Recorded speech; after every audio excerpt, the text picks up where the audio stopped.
Episodes. I'm Laura Harris Smith.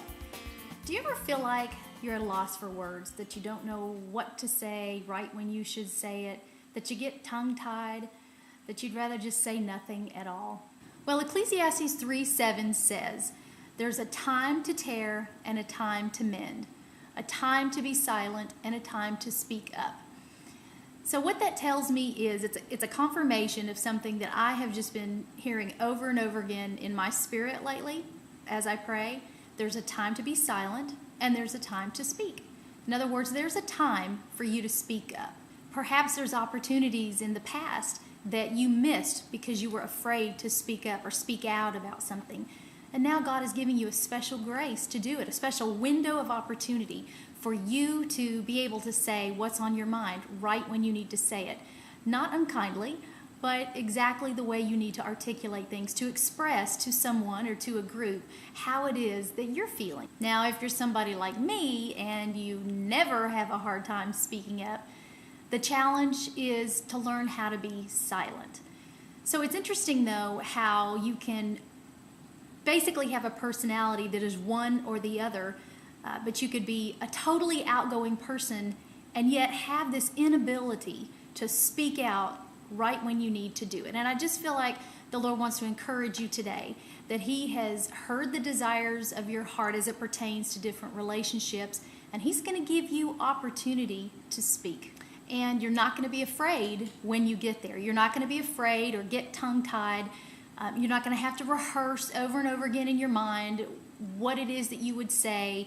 You're going to be ready because you wanted to say these things for a very long time. Now, at one time, I was on live television, and for a while I was a TV host.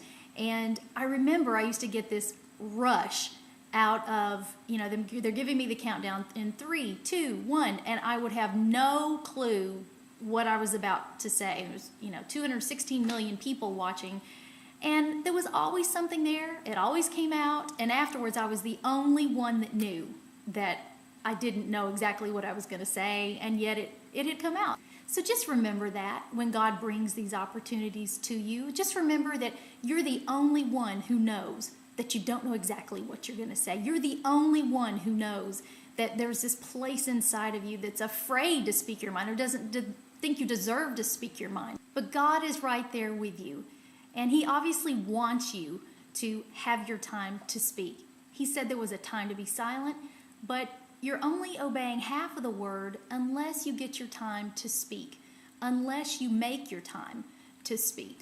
Now, I'm no seamstress, but in fact, I can't sew anything. I think I could sew a button and stay on for a couple of weeks.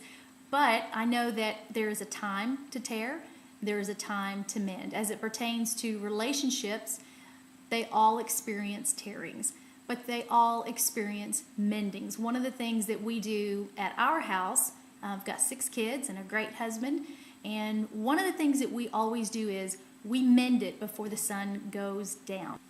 We do not let the sun go down on our wrath. That's a tall order. There's a lot of people in this house. There's a lot of people in your life through the course of any day. But as much as we can, we do not let the sun go down being angry with one another. In fact, Ephesians 4:26 and 27 says, "Do not let the sun go down on your wrath. Give the devil a foothold." So we see through that if you allow the sun to go down on a relationship where there's a tear, you're giving the enemy a foothold in your life. And that's a scary thing. So in that case, mend it. There's a time to tear. There's a time when things need to come to a head and things need to be discussed. And then there's a time to mend it. Just like there's a time to be silent and there's a time to speak. So I pray for you. My prayer for you is that you would be able to mend and speak in the coming days and weeks. Same thing with the muscle when you are exercising. The way you build muscle is you work out, you tear the muscle, and then you give it a day to mend. So these things happen in different time spaces. There's a time to tear. There's a time to mend. There's a time to be silent. There's a time to speak.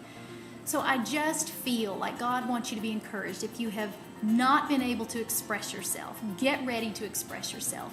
If there is something you've not seemed to be able to mend, get ready. It's about to be mended. So I just pray that over your life, and you speak that over your life. There's a time to speak, and you need to start speaking it right now. I'm Laura Harris Smith. This has been the Daily Pen Codes, and I pray that you'll remember 1 Corinthians 14, 31, and 39. For you can all prophesy in turn, so that all may be instructed and encouraged. Therefore, my brothers and sisters, be eager to prophesy.